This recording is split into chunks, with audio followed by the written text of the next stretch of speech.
actually, we were quite unhappy with all the solutions we had before. We had cable-bound connections, we had Wi-Fi, and we had public telco, and all of those solutions had their problems.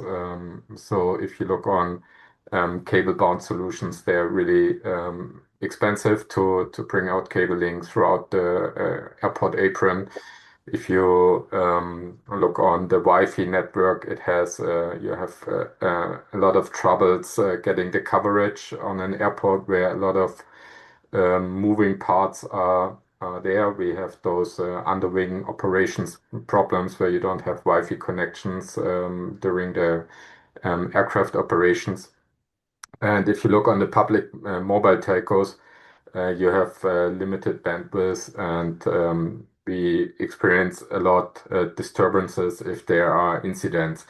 We have the public highway right next to the airport, and we really notice if there's a big traffic jam that our bandwidth goes down because you share the infrastructure with a lot of other parties. So we saw the opportunity with the licensing in Germany to get our own private 5G network and really hold the data and everything in our own hand, and saw a lot of opportunities there in the short term to get rid of the public telco SIM cards and save some money there. But in long terms, really to work on our vision of a truly connected airport where you have a lot of systems that exchange data with each other. We had selected a core, right, which was Microsoft, and then antennas from Airspan. But we had to change the infrastructure and the network due to Microsoft leaving that space and of the market. So basically, we implemented now a Nokia core, yeah, and that's the technology we are basing this on, and then we have the Nokia antennas.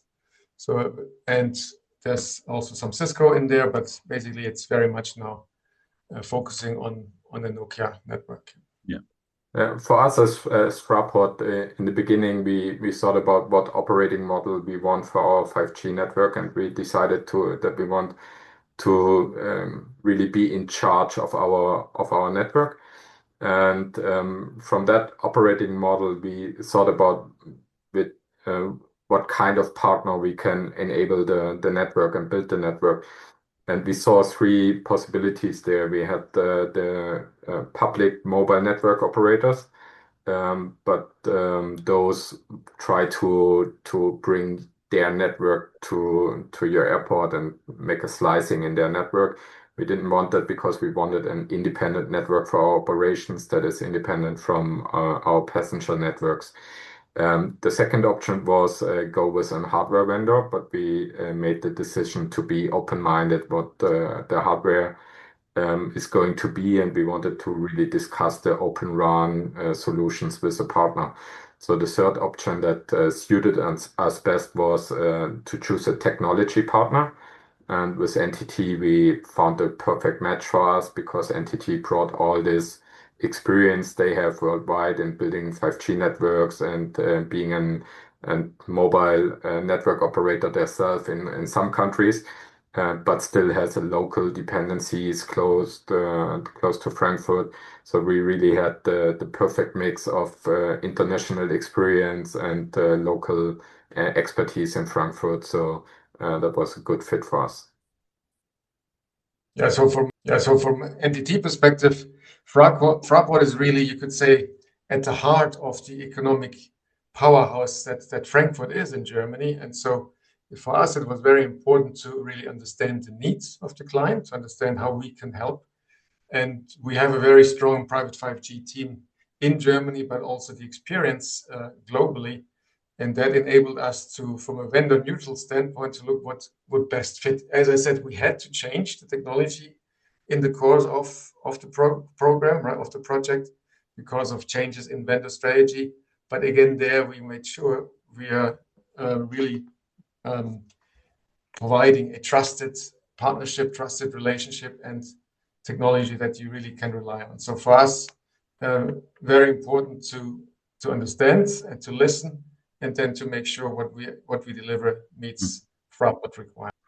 Yeah, and I would just add, I think one of the value that we can bring as a global SI to Fraport is we have a very extensive deployments of airport solutions.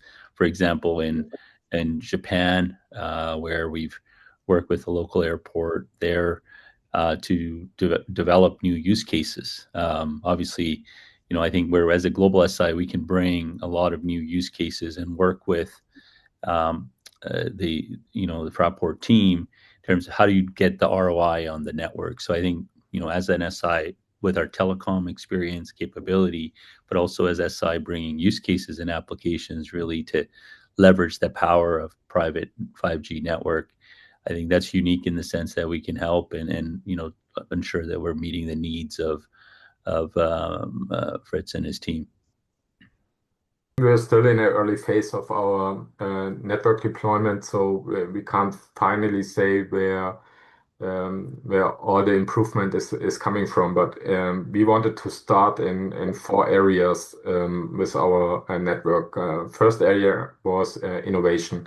We wanted to showcase to the community at the airport that the 5G network is the enabling technology we were talking about. So we showcased some robotic devices, some drones, some autonomous devices, just in a small scale to show everybody that this is possible with the 5G network and bring 5G in everybody's minds. The second part we wanted to show was the area of savings, where we started bringing out new devices without cabling. For example, we now have 5G video surveillance cameras in places where it's hard to or very expensive to bring a cable connection to. We have a lot of areas at the airport where we have power supply but not data supply, so we see 5G devices there. And we also showcased in this area passenger buses with they had 4 or 5 public SIM cards so far, and we replaced them with one 5G router and showed that we can save money on that. The third area we wanted to address right from the beginning were our external partners at the airport. We always said we don't want to build the 5G network only for us. We want to build it for the whole airport community.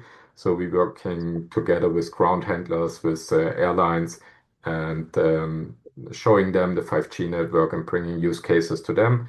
We had a really nice use case, for example, with Lufthansa, where they are doing maintenance to aircraft engines over the 5G network and having small cameras attached to the 5G network. And there's fourth part or the fourth area we invested in was communication.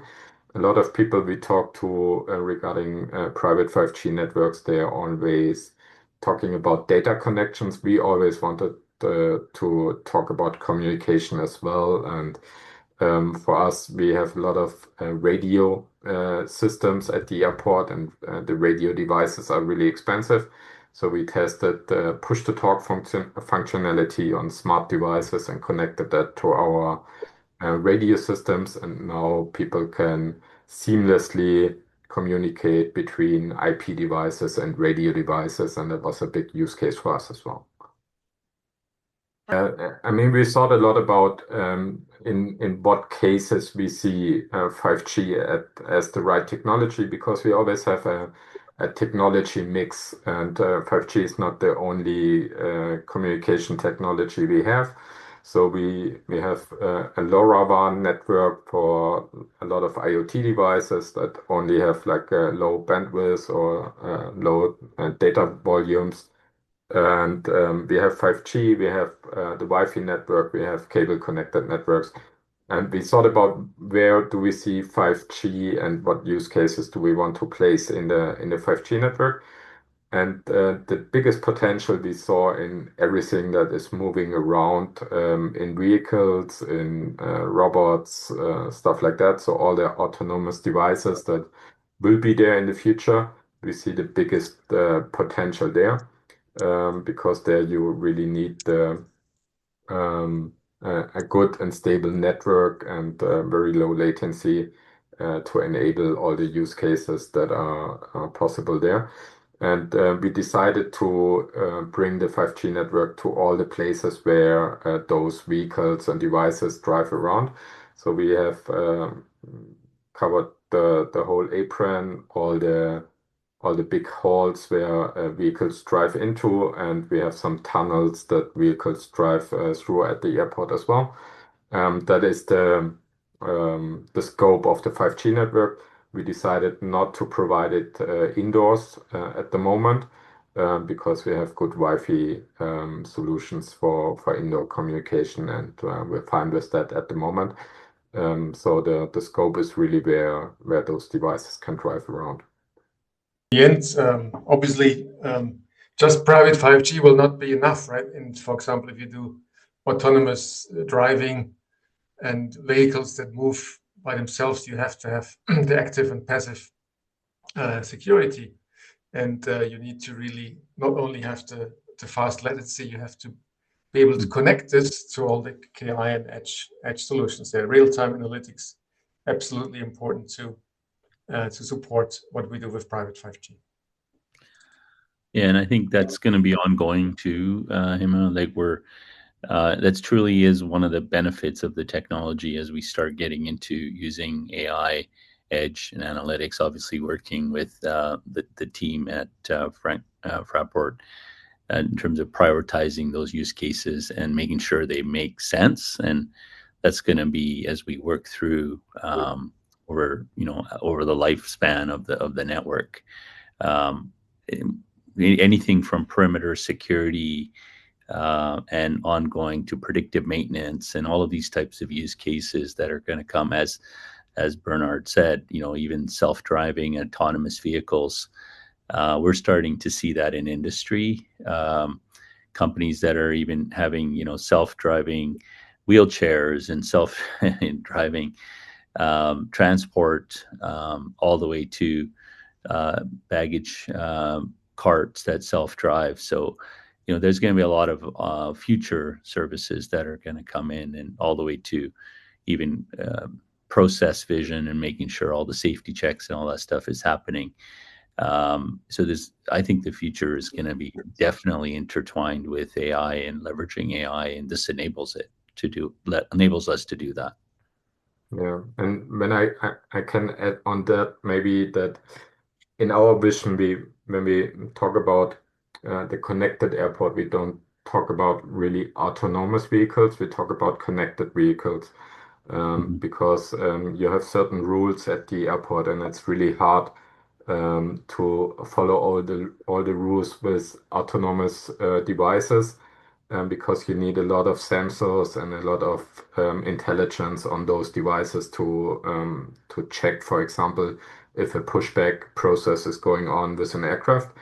But we have the data in our systems when the pushback is going to occur. We know it. We monitor the aircraft stands with cameras. So we have computer vision projects there. We generate a lot of timestamps, a lot of data. And why not give this data to the autonomous devices? Because we are not only talking about big autonomous vehicles like aircraft pushback vehicles. And we're also talking about small devices like intra-logistic devices that can carry one piece of luggage, for example, to bring it to an aircraft fast. And having all those LiDAR sensors and technology in those devices will be really expensive. So we are really want to have them connected and get the informations we have all around the airport to those devices to make the right decisions on the apron. We have a lot of partners at the airport, even on the apron during the ground handling processes. We have companies doing that. We have the airlines as well operating on the apron. And we're talking to a lot of them to show them the possibilities they will have in the future with our 5G network. And they're quite excited about the possibilities there. We also are talking on an international base with other airports and with international organizations, because one of the big issues we still have, or one of the goals we want to achieve, is bringing the private 5G network also to the aircrafts. We have a lot of data transfers from the aircrafts from the planes to the systems of the airline to the systems of the maintenance companies, and we want to be able to transfer those huge amounts of data within the 5G network as well. And the airlines, they really like the concepts and the idea.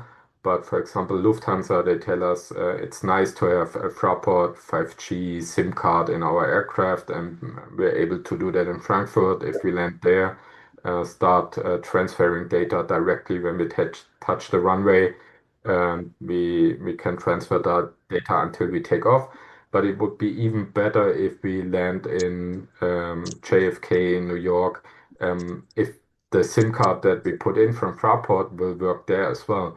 So what we would need as an industry would be kind of a roaming concept for private 5G networks at airports around the world, and then we would have a great air use case there for the aircrafts as well.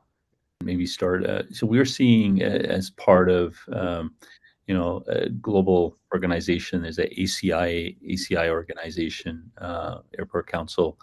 There's a tremendous group of CIOs globally that are all members, sharing information, sharing knowledge, as we're starting to see more airports adding private 5G.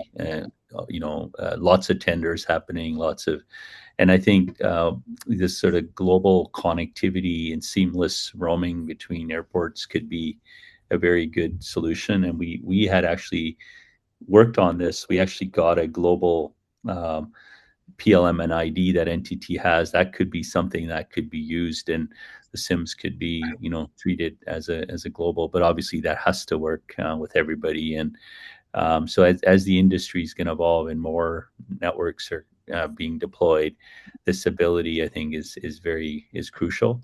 And then in terms of what we're also seeing is, from a adoption point of view, the global ecosystem of devices, cameras now with integrated private 5G, more devices, more sensors, that's going to be key to enabling ROI, driving the ROI, more use cases. So we're starting to see that happen now. I would say that's critical to us. How do we get that data? How do we maximize that? And then that'll lead to all kinds of, benefits that the industry is trying to drive. I think you have all the very different tenants at an airport. We talked about the airlines, but then you have obviously the staff that can benefit from real-time communication. You have a lot of big machinery as well, like, for example, luggage sorting machines, which if you connect them to private 5G, you can have real-time analysis. You can save on maintenance costs, etc. So there is a lot of use cases that you can think of. And then connecting that again with Edge AI, with the ability to analyze that data in real time, I think there's a lot more you can think of that we can do in a smart airport. I think one other aspect, and maybe Fritz and the team, is how do we not only drive cost savings for airports, but also new revenue opportunities. That does this enable new revenue opportunities of sort, for retail, for other benefits. So that'll also be critical. How can we help airports generate more income, more revenue? Parking, security, all of these things to other to provide communication where there isn't any today, right? So those are kind of areas that we could provide and help, right?